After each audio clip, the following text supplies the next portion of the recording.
Infiniment, je suis très heureux de faire le rôle d'être ici. D'habitude, je suis assis là-bas. J'écoute la patronne parler dans les débats des affaires académiques, donc j'en profite pleinement. Je tiens à souhaiter la bienvenue au ministre Makakoto. Merci, M. le ministre, d'être avec nous. Philippe et Joseph, félicitations pour votre initiative, très très belle initiative organisée par le DELI et la Commission des affaires francophones. D'abord, permettez-moi de présenter le ministre, même s'il n'a pas vraiment besoin de présentation.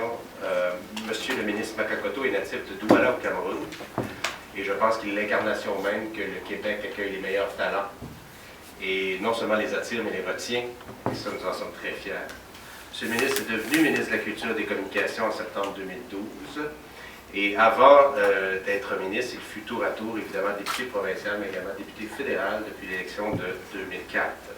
M. Coteau a aussi connu une riche carrière artistique qu'il a menée pendant 20 ans sur les scènes et les plateaux en Europe, en Afrique, en Asie et au Québec.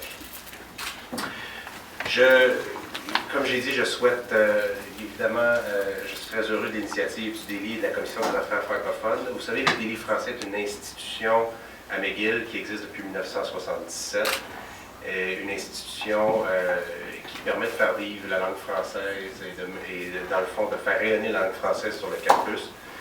Évidemment, c'est une institution qui est indépendante de l'administration de McGill, et donc, ce qui leur permet évidemment de nous critiquer ardemment.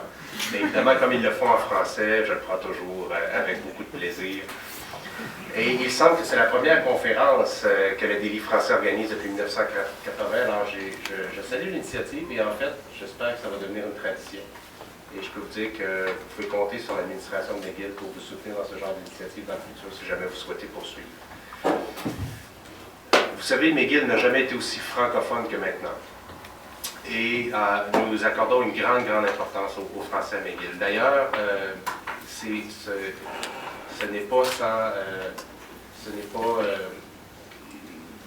il y a comme une communauté d'esprit du fait que maintenant nous avons une principale à McGill qui est la première principale francophone à diriger l'Université McGill. Nous en sommes très fiers. Et juste avant de venir ici, nous avons eu l'occasion de faire visiter à M. le ministre la collection Voltaire que nous sommes devenus propriétaires, qui est toujours disponible dans le fond pour ceux qui souhaitent aller la voir au 4e étage de la bibliothèque McLellan, au livre rare, et elle est disponible jusqu'au mois de mars. Et vous savez, quand on est devenu acquéreur de cette très importante collection, ça a permis de consacrer finalement McGill comme l'un des centres les plus importants en ce qui a trait à la présence de livres du 18e siècle, le siècle des Lumières à McGill. Donc, nous a permis de venir enrichir, dans le fond, notre collection de David Hume, de Jean-Jacques Rousseau et de Descartes que nous avions déjà. Donc, c'est une extraordinaire initiative qui est à la disposition du public. Alors voilà, c'est un petit tour de McGill très rapide. Alors, avant de céder la parole à M. le ministre, permettez-moi de vous dire que le thème de la soirée est très alléchant.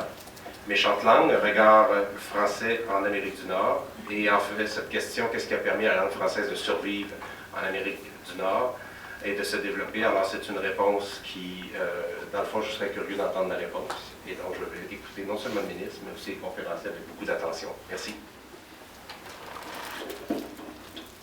Merci, M. Lartier.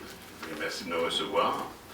Chers amis, considérez-vous chaleureusement et respectueusement salués, toutes et tous autant que vous êtes. Je veux spécialement saluer Madame Chantal Bouchard, auteure de Méchante langue. Je veux saluer Philippe Savadogo, qui est l'ambassadeur de l'Organisation internationale de la francophonie auprès des Nations Unies à New York, et qui plus est un ami de longue date. Je veux saluer M. Daniel Weinstock, auteur de Québec Question, avec qui j'ai eu plaisir à échanger brièvement et à prendre la mesure de son intelligence légendaire. Je veux saluer Denis Desgagnés, président directeur général du Centre de la francophonie des Amériques. Féliciter la Commission des affaires francophones de l'Université McGill à mon tour, et le DELI français pour l'initiative. Et quelle initiative! Je ne sais pas si je répondrai à la question, je ne suis pas là pour ça, je laisse cette labeur aux exégètes que vous allez entendre tour à tour ici bientôt, mais permettez-moi de vous dire qu'il y a dans le fait français en Amérique du Nord une incongruité, une anomalie. Les États-Unis sont si dominants en Amérique du Nord que leurs habitants se sont littéralement appropriés le nom du continent. Nous sommes en terre d'Amérique et c'est l'endroit au monde où la présence de l'anglais est la plus étendue, la plus marquée. America the Beautiful. La présence du français ici n'est pas naturelle. Elle étonne, elle détonne. Vous discuterez ce soir des différentes conditions socio-culturelles permettant son existence avec un panel, ma foi, très impressionnant qui devrait proposer des réponses éclairées tant faire se peut. Parce que comment expliquer la présence du français en Amérique? Comment expliquer que l'anglais ne soit pas universellement parlé sur ce continent? Je vois peu d'explications. En fait, j'en vois, mais très peu. Depuis 1763, l'année de la conquête, les choses auraient pu être réglées. Conquis par les Anglais, on aurait dû passer à la langue du conquérant. Mais voilà, les Français, puis les Canadiens français, puis les Québécois ont, et je ne veux pas être méchante langue, une foutue tête dure. On ne peut pas dire une tête de cochon.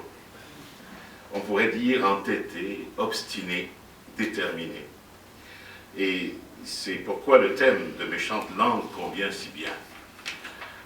Le français parlé au Québec, je ne m'aventurerai pas à expliquer la présence du français dans les petites communautés hors Québec. Le français parlé au Québec, donc, est né d'un pied de nez. C'est non seulement un catalyseur identitaire, si je peux me permettre, mais c'est surtout un geste de résistance. Il n'y a rien de pragmatique, d'utilitaire dans le fait français en Amérique. C'est comme si le peuple québécois disait « Tant que je continuerai à parler français, je ne serai pas conquis. Tant que je ne serai pas toi, je serai moi. » En somme, le français en Amérique a franchi l'épreuve du temps sur plus de 250 ans pour contrarier l'anglais. Il a été une langue antagoniste. L'influence de l'Église catholique versus le conquérant protestant anglophone, le départ des élites vers la France, les compromis faits par la couronne britannique sont peut-être aussi des explications. Nous verrons vos conférenciers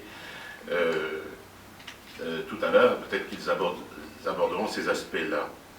Pour ma part, j'aime à croire que l'obstination d'un peuple, comme un jeune homme ou une jeune fille qui refuse de manger ses légumes, est à l'origine du miracle historique qu'est le Québec français aujourd'hui.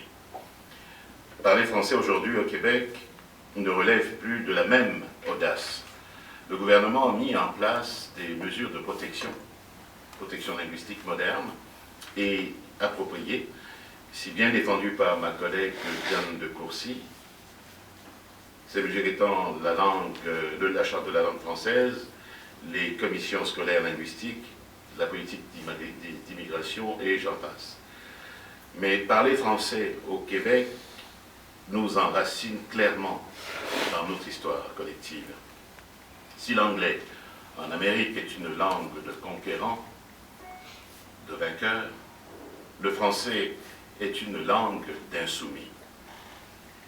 Ça coule dans les veines des Québécois, ça en fait un peuple rebelle, un peuple de moqueurs, de rieurs, de sourieurs. Ça en fait un peuple de créateurs, d'imaginatifs, ça en fait un peuple de gens fiers. Et ça, en fait,